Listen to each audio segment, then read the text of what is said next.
Ini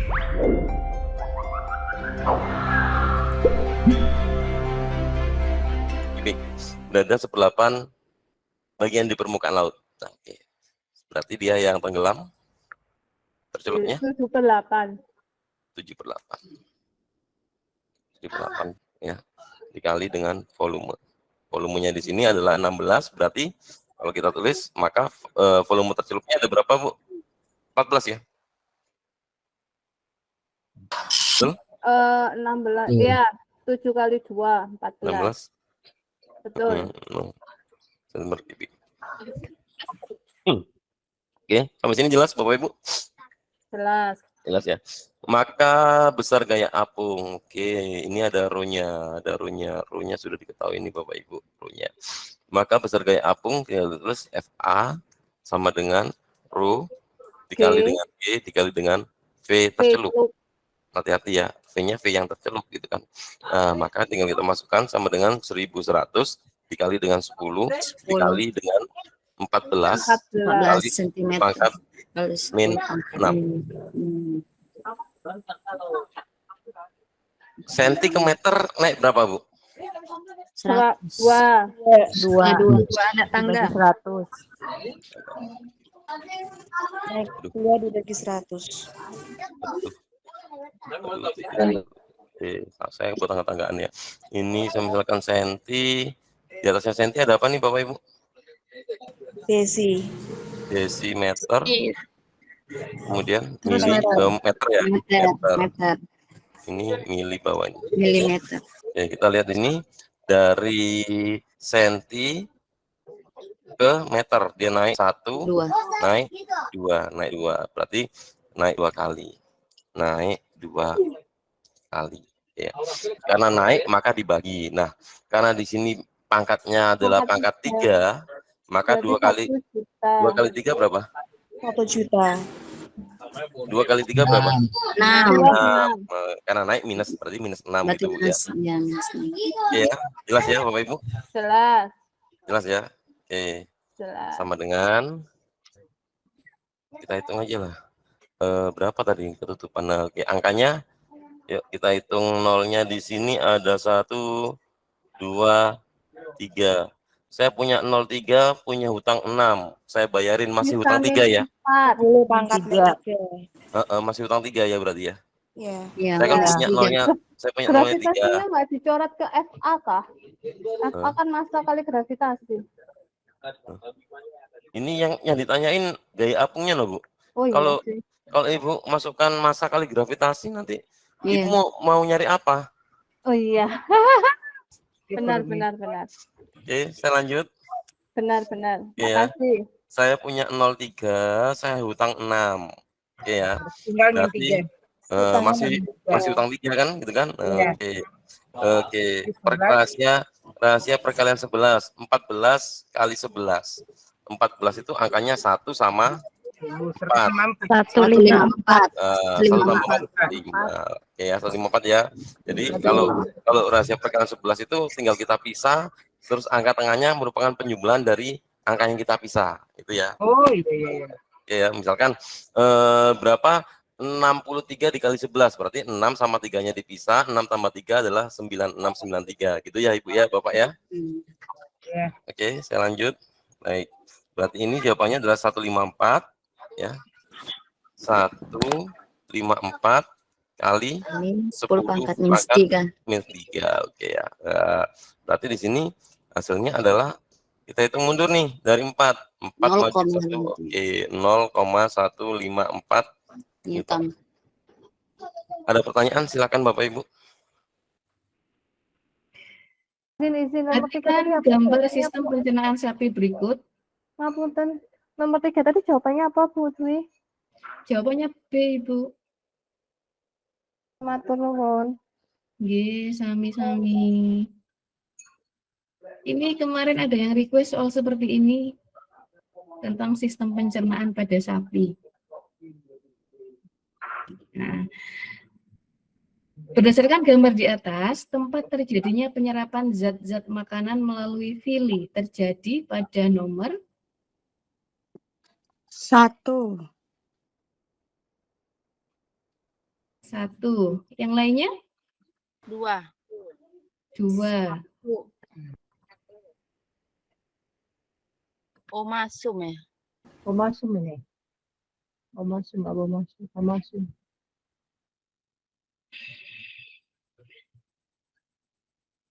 Yang nomor 1 itu apa Bapak Ibu ya? Usus halus. Usus halus. Nomor 2? Nomor 2.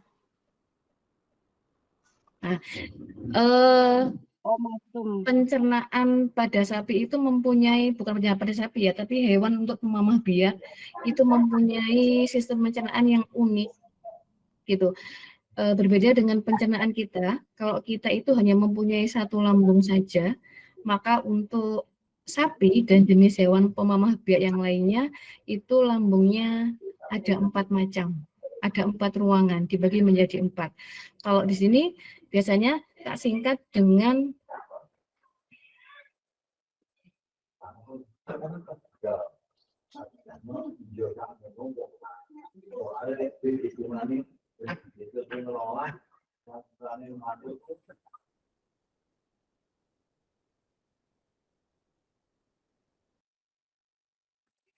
ini rumah resik.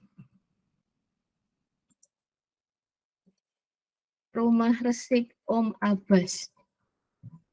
Jadi di dalam lambung pencernaan sapi atau hewan pemamah biak yang lain itu ada 4 ruangan, yaitu disebut dengan rumah resik Om Abbas. Rumen, retikulum, omasum, rumasum.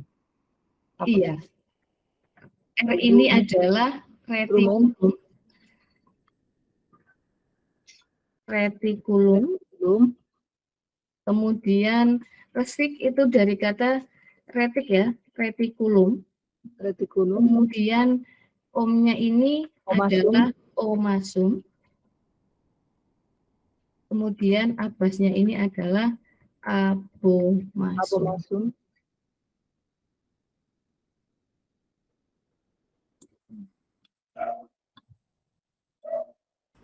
Kirain nama suami Bu Dwi Om Abbas.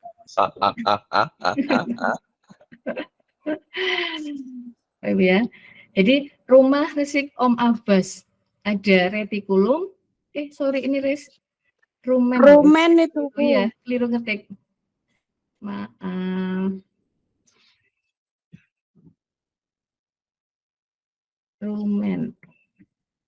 Rumen, retikulum, omasum, dan abomasum. Rumah resik Om Abbas. Rumah, rumen, resik, dari kata retik ini sebenarnya ya, retikulum, kemudian omnya omasum, abbasnya abomasum. Nah, untuk sistem pencernaan di sapi, ini juga terjadi 2 kali sistem pencernaan mekanik di mulut. Jadi ketika makanan itu masuk ke dalam mulut, dia mengalami pencernaan secara mekanik, dibantu oleh gigi dan lidah, ada juga air ludah di sini. Nah, perbedaannya, untuk susunan giginya itu, kalau kita manusia kan ada 3. Giginya ada gigi seri, kemudian ada gigi geraham, kemudian ada gigi apa Bapak Ibu? Yang panjang itu?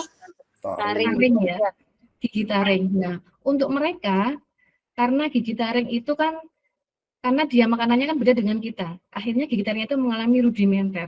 Jadi karena tidak begitu berfungsi, mengalami rudimenter, jadi jumlahnya itu tidak ada gigi taringnya.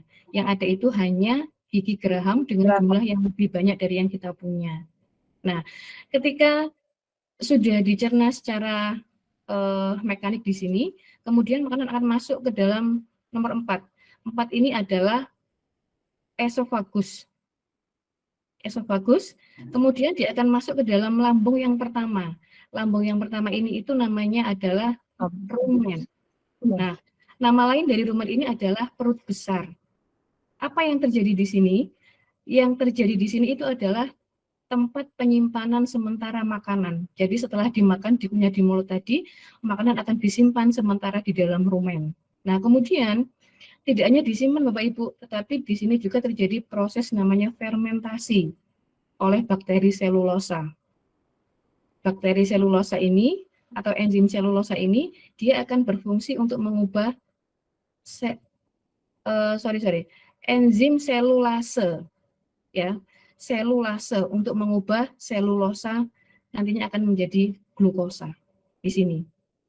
Nah, kemudian ini dari rumen ini makanan akan berlanjut menuju ke Retikulum. ini adalah retikulum.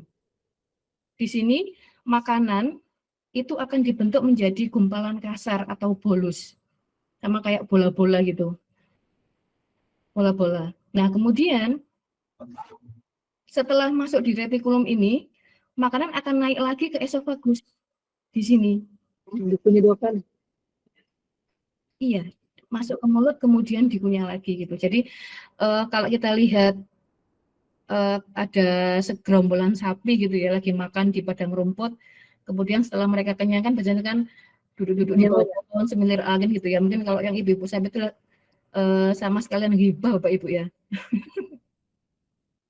Jadi ketika mereka duduk, ketika mereka sudah merasa kenyang, sudah merasa cukup makanannya, dia akan melakukan proses itu. Jadi untuk mengunyah untuk kedua kalinya. Makanya kenapa kalau kita lihat sapi kok mangan terus gak mari-mari. Nah, padahal makannya sudah dari tadi, tetapi dia duduk, dia istirahat itu tetap sambil mengunyah karena memang sistem pencernaannya itu dia mengalami pencernaan mekanik secara 2 kali di dalam mulut. Oke. Dari retikulum, makanan kembali ke dalam mulut. Kemudian setelah di sini, dia akan menuju di bawah ke nomor 2. Ini namanya adalah omasum. Omasum nama lainnya adalah perut buku. Apa yang terjadi di sini? Nah, yang terjadi di sini, makanan itu akan dicerna menjadi lebih halus lagi. Lebih halus dari sebelumnya. Nah, di omasum ini juga terjadi proses penyerapan, tetapi yang diserap itu hanyalah air dan mineral saja. Untuk untuk makanan yang tidak memerlukan proses pencernaan, nih Bapak Ibu nih, air dan mineral itu kan tidak perlukan proses pencernaan. Jadi di sini diserap. Kemudian setelah selesai di sini, makanan akan masuk ke dalam abomasum. Nah, abomasum ini adalah yang kita kenal dengan lambung yang sesungguhnya. Kenapa disebut sebagai lambung yang sesungguhnya? Karena di sini itu terjadi proses seperti di dalam lambung pada umumnya. Di sini itu nanti ada istilah terjadi proses sekresi asam. Kalau di lambung kita kan ada namanya HCl. Nah, di sini juga sama, ada proses sekresi asam. Kemudian di sini juga dihasilkan enzim-enzim pencernaan, sehingga dari yang semula tadi di sini bentuknya bolus, dikeluarkan lagi ke dalam mulut, dikunyah lagi, dimasukkan lagi ke dalam omasum. Nah, kemudian di abomasum ini dicerna lagi sehingga bentuknya seperti kim. Kim itu apa Bapak Ibu ya? Nama lainnya ya? Bubur. Oh iya, bubur. Dihaluskan. Ya, seperti bubur. Nah, kalau sudah selesai di sini, makanan itu akan masuk ke dalam, ini kan sudah selesai pencernaannya, dia akan dibawa ke usus halus. Nah, di sini terjadilah proses penyerapan zat-zat makanan melalui dindingnya itu. Jadi dinding yang berlipat-lipat, namanya fili. Baru nanti masuk ke dalam usus besar, kemudian dikeluarkan lewat anus. Seperti itu sistem pencernaan sapi. Kalau kita tulis di sini untuk nomor 1 tadi apa Bapak Ibu? Usus halus. Nomor 1 usus halus. Nomor 2 Abomasum. nomor 2 itu omasum. Omasum. Nomor 3 Tempat penyerapan dan apa Bu? Omasum tadi? gimana? Omasum. Omasum. Iya, Tempat di sini omasum nomor 2. penyerapan air dan Iya, penyerapan air dan mineral untuk makanan yang tidak memerlukan proses pencernaan. Jadi dia langsung bisa diserap di sini. 3 abomasum, kemudian 4 Retikulum. esofagus. Esofagus. Oh iya. Mana retikulumnya? Kemudian nomor 5 ini sama dengan nomor 3, Abomasum. abomasum. Kemudian nomor 6 ini baru salah. Nomor benar, 1 ini kan usus halus, 2 ini masuk, 3 ini Rumen.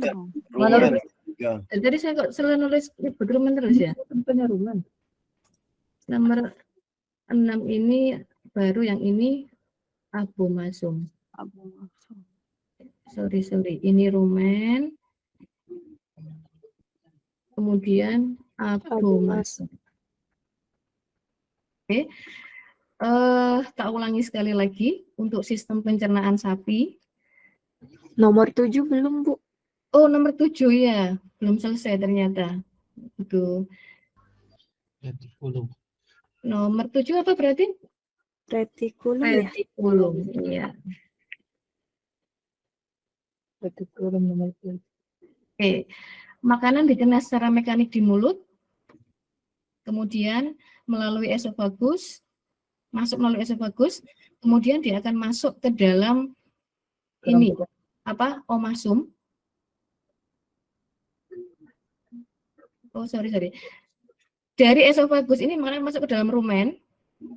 Ya, rumen ini namanya perut besar, dia akan menyimpan makanan untuk sementara waktu, kemudian di sini terjadi proses fermentasi. Dengan bantuan enzim selulase atau bakteri selulase akan mengubah selulosa menjadi glukosa.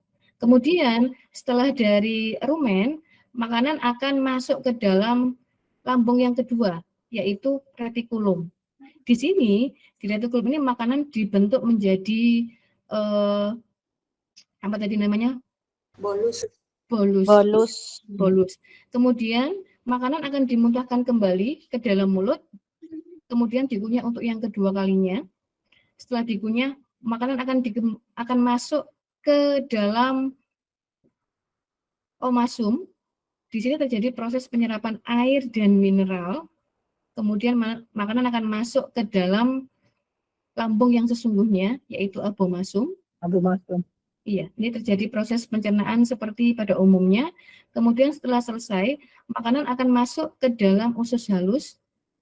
Di sini terjadi proses proses penyerapan zat-zat makanan melalui villi. Setelah itu, sisa makanan akan masuk ke dalam usus besar untuk disimpan sementara, kemudian dikeluarkan lewat anus. Oke. Ampasnya. Oke, berarti ini jawabannya apa Bapak Ibu? 1. Jawabannya 1. Ada pertanyaan untuk ini sistem pencernaan pada sapi atau hewan ruminansia? Mungkin bisa ditulisin yang anunya Bu, urutannya dengan tanda panah mungkin Bu. Oh gitu, dengan tanda panah. Oke. Kita bareng-bareng Bapak Ibu ya. Yang pertama dimulai dari tadi apa tadi Bu? Mulut, Ke kemudian esofagus, ruman, retikulum, ya, retikulum, kemudian retikulum, kemudian Esofagus. masuk kembali ya ke esofagus, kemudian balik ke mulut, kemudian makanan dibawa ke mana Bapak Ibu? Omasum. Kemudian ini tidak cukup. Baru abomasum. Iya. Ini lanjut ke abomasum. Kemudian kita lanjutkan sampai selesai Bapak Ibu. Usus halus. Kemudian Usus besar.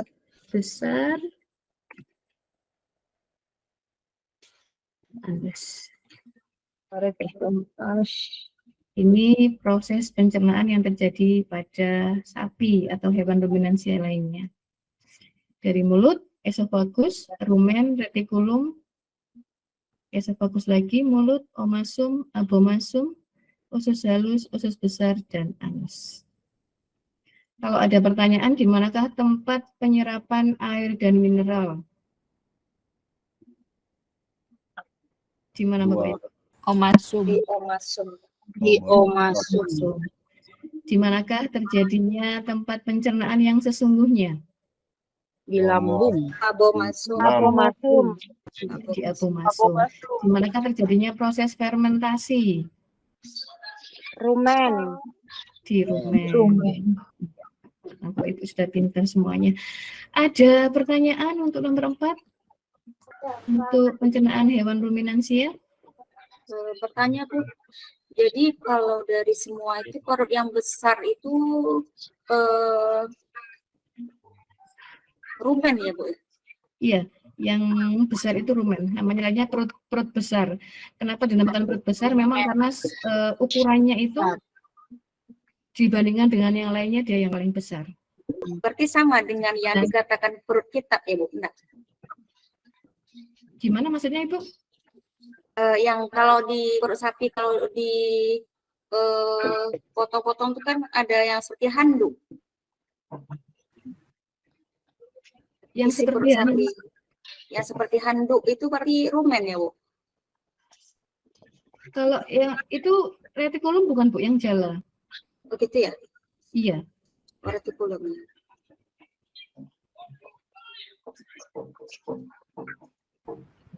Omasum, Bu, ya? Lipatan-lipatan yang kayak perut kitab itu. Perut buku. Mm-mm. Perut buku ya omasum, Mbak. Iya. Omasum Bu ya. Iya. Kan buku itu kayak ini kitab itu ya. Sama lainnya perut buku. Perut buku atau perut yang lipatan-lipatan tadi Bu ya? Omasum. Iya. Terima kasih Bu. Sama-sama Bu Nima. Oh, dadah. Bu, boleh diulang lagi Bu proses terjadi tadi Bu. Yang kalau mana itu? air dan mineral itu di omasum. Setelah itu tadi proses Iya. bisa diulang lagi Bu? Diulang lagi. Oke. Saya ulangi sekali lagi. Nah, untuk proses pencernaan pada hewan ruminansia itu diawali dengan pencernaan yang terjadi di mulut, yaitu secara mekanik. Kemudian, makanan akan melewati esofagus, masuk menuju ke rumen atau perut besar. Di sini terjadi proses penyimpanan sementara makanan. Selain itu juga ada proses fermentasi di sini. Kemudian, dari rumen atau perut besar, makanan akan masuk ke dalam retikulum di nomor 7. Nah, apa yang terjadi di retikulum? Di retikulum ini makanan itu akan dibentuk seperti bolus, seperti gumpalan-gumpalan. Setelah seperti itu, makanan akan dimuntahkan kembali ke dalam mulut. Dimuntahkan ke dalam mulut untuk dicerna secara mekanik yang kedua kalinya. Nah, setelah dicerna kedua kalinya, makanan akan masuk ke dalam omasum. Di sini terjadi penyerapan air dan mineral. Kemudian dari omasum, makanan akan masuk ke dalam abomasum, lambung yang sesungguhnya. Setelah terjadi pencernaan selesai, kemudian makanan akan masuk menuju ke usus halus. Di sini juga sama kayak punya kita, terdiri dari 3 juga. Usus 12 jari, ada duodenum, ada jejunum, ada ileum juga. Nah, di sini terjadi proses penyerapan sari-sari makanan, penyerapan zat-zat makanan melalui lipatan-lipatan filingnya di sini. Kemudian, yang penting diserap, sisa makanannya itu akan dibuang atau akan dilanjutkan menuju ke usus besar. Di usus besar terjadi proses penyimpanan sementara juga sampai akhirnya dia dikeluarkan. Gitu, Ibu. Monggo, ada lagi yang ditanyakan untuk materi ini? Pak Rahmat, silakan.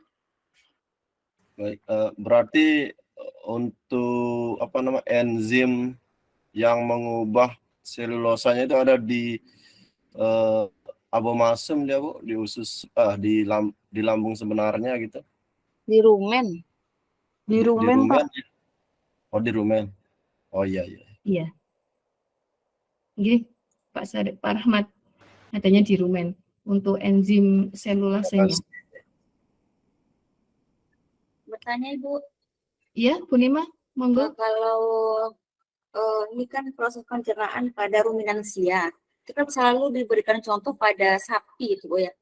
Mungkin ada contoh hewan lainnya gitu Bu, mana tahu nanti pertanyaannya contoh-contoh hewan yang termasuk ruminansia gitu. Kalau pemamah biak itu selain sapi apa Bapak Ibu?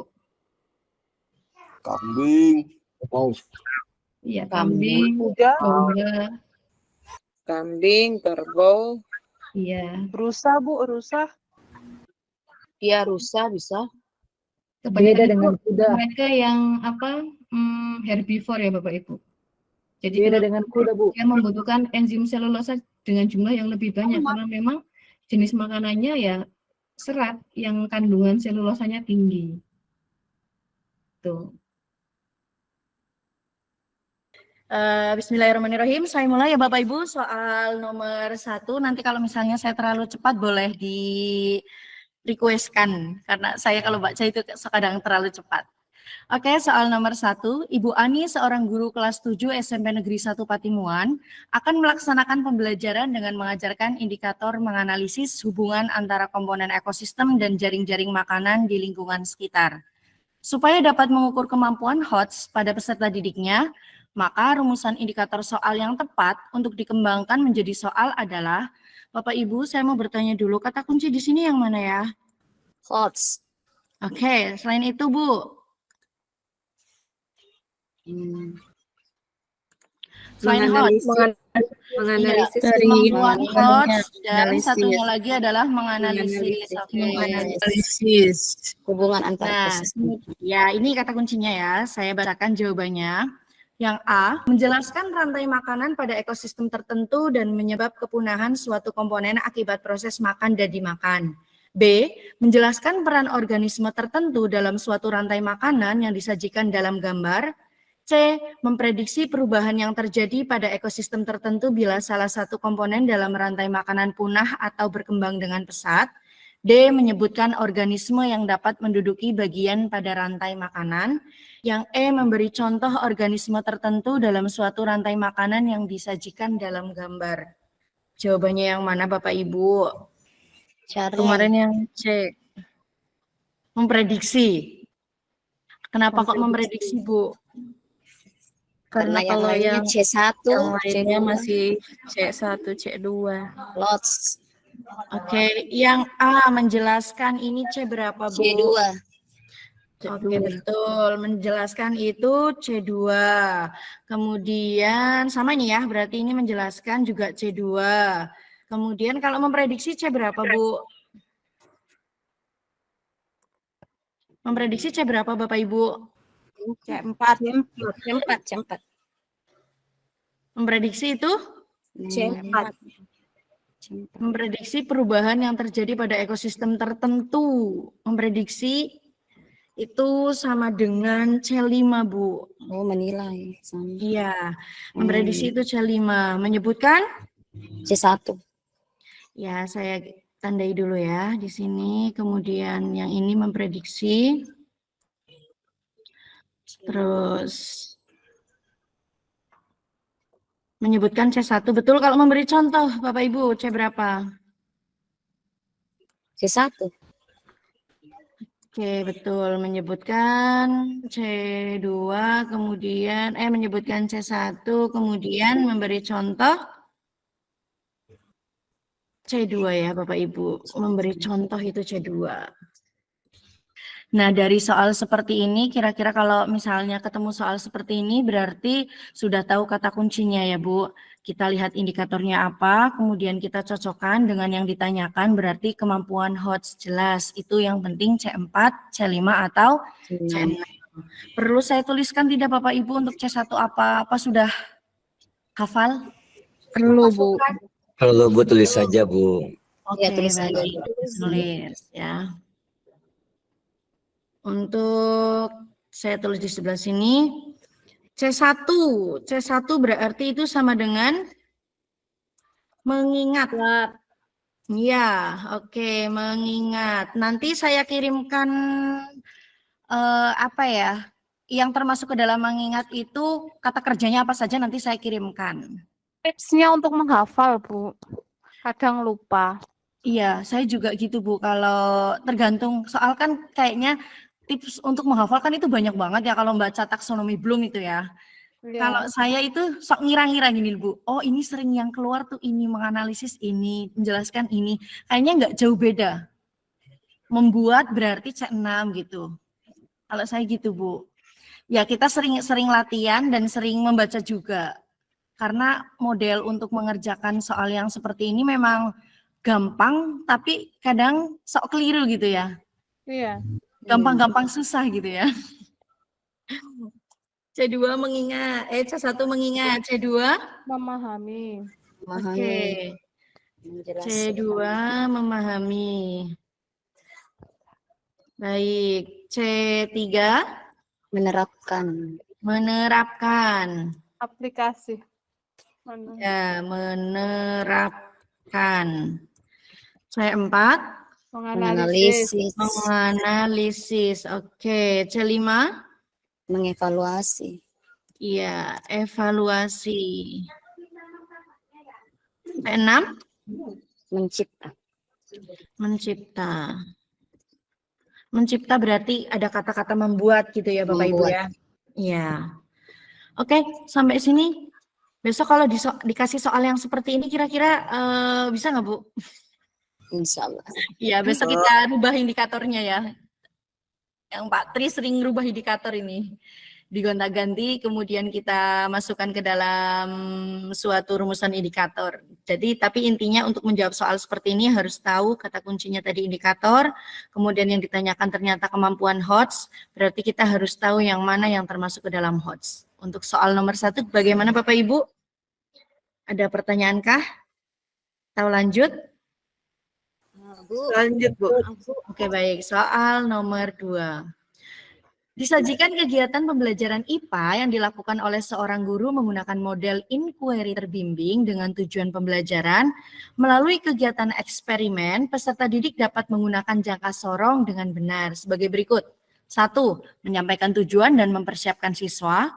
2. Menyajikan masalah yang berkaitan dengan penggunaan jangka sorong di dunia industri. 3. Guru memberikan kesempatan kepada peserta didik untuk membuat hipotesis terhadap permasalahan tersebut. 4. Guru merancang percobaan melalui LKPD. 5. Peserta didik melakukan eksperimen menggunakan jangka sorong. Dan yang keenam itu adalah pertanyaannya berdasarkan pemaparan di atas, maka langkah keenam yang paling tepat adalah langkah keenam setelah melakukan eksperimen menggunakan jangka sorong. Yang A, peserta didik mempresentasikan hasil di depan kelas. B, guru mengecek pemahaman dan memberikan umpan balik. C, peserta didik mengumpulkan data percobaan dan melakukan analisa data. D, guru memberikan kesempatan pada peserta didik untuk latihan mandiri. Yang E, guru melakukan penguatan dan refleksi pembelajaran. Jawabannya yang mana Bapak Ibu? Charlie. Oke, mantap lah Bapak Ibu, ini udah pintar-pintar semua ya. Ini apa kata kuncinya? Keywordnya apa di sini? Inquiry. Inquiry terbimbing, ya. Sintaknya sudah hafal Bapak Ibu? Sintak inquiry? Sudah hafal? Ditulis saja, Bu. Berarti ini cocok ya jawabannya yang C ya? C. Iya, oke, jawabannya C. Oh, tadi yang ini belum dikasih tanda betulnya. Untuk soal nomor 1. Ya, kita lingkari aja yang C. Oke, baik. Soal nomor 2 ini juga yang C ya. Oke, kasih tanda dulu. Sintak inquiry yang pertama apa Bapak Ibu? Mengidentifikasi masalah. Orientasi masalah. Oke, sintak inquiry. Ya, saya tuliskan. 1.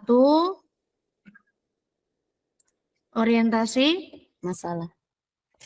Kedua apa Bu? Merumuskan masalah. Kedua. Merumuskan Masalah. masalah atau pernyataan ya. Yang ketiga, Membuat hipotesis. Oke, hipotesis. Yang keempat, Mengumpulkan data atau informasi. mengumpulkan data. Oke. Ibu udah hafal nih Bu, berarti udah aman nih Bu.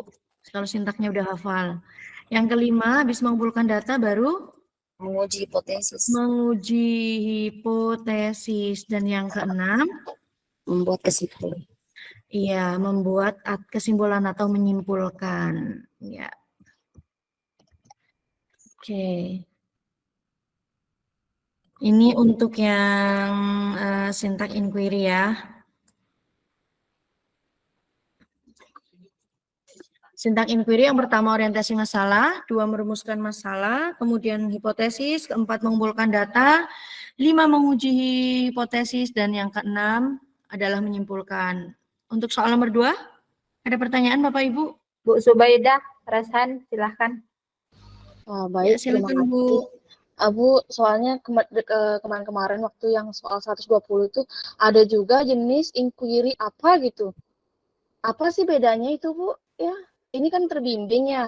Terus ada lagi yang satunya inquiry bebas. Ya. Oh iya. Apa bedanya sama satu lagi, Bu? Juga pernah saya lihat gitu soalnya. Mungkin bisa dibedakan biar kita nggak pusing langkah-langkahnya aja yang beda atau bagaimana, Bu? Agar nanti kalau keluar. Terima kasih, Bu. Iya, sama-sama baik Bu. Kalau inquiry itu ada inquiry terbimbing sama bebas ya. Tapi untuk syntax inquiry ini sama, cuma prosesnya Bu. Jadi kalau inquiry terbimbing itu ada pembimbingan dari seorang guru. Misalnya dijelaskan dulu cara-caranya, kita jelaskan dulu LKPD-nya, itu untuk inquiry terbimbing.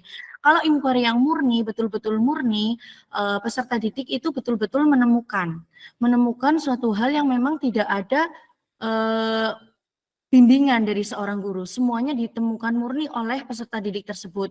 Makanya untuk model inquiry itu untuk penerapan yang secara real kayaknya belum bisa ya, belum sanggup mungkin. Ya mungkin kalau misalnya anaknya mumpuni, oke baiklah ya. Tapi kalau untuk inquiry rata-rata pasti menggunakan inquiry terbimbing untuk the real ketika kita mengajar di kelas gitu Bu. Itu bedanya. Terbimbing kita yang bimbingnya gitu. Kemarin yang simulasi kemarin itu discovery learning, Bu. Iya, kalau yang kemarin di PEDA 1 itu tentang discovery learning, ini kami ganti dengan inquiry terbimbing. Iya. Sintak-sintaknya seperti ini. Kata kuncinya kalau inquiry itu ada hipotesisnya. Kalau inquiry ada hipotesisnya gitu.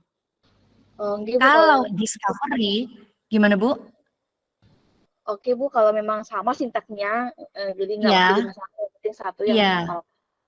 Oke, satu aja yang dihafalkan, tapi prosesnya ya Bapak Ibu, prosesnya yang berbeda. Proses terbimbing itu ada bimbingan dari seorang guru gitu. Ini untuk inquiry. Kata kuncinya adalah hipotesis ya Bapak Ibu, kalau discovery itu ada stimulusnya di bagian sintak yang utama. Nomor satunya stimulus. Kadang ada yang keliru juga, inquiry ada orientasi masalah sama dengan juga PBL ya, problem based learning juga ada orientasi pada masalah.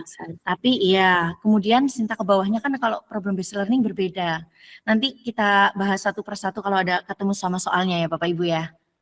Gimana untuk inquiry terbimbing di soal nomor 2 ini, ada yang ingin ditanyakan lagi Bapak Ibu?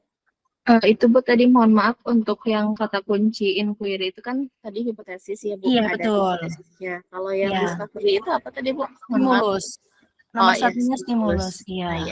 Makasih Bu. Iya, mengumpulkan data kayak gitu itu sama. Tapi nggak ada kata-kata hipotesis untuk yang discovery.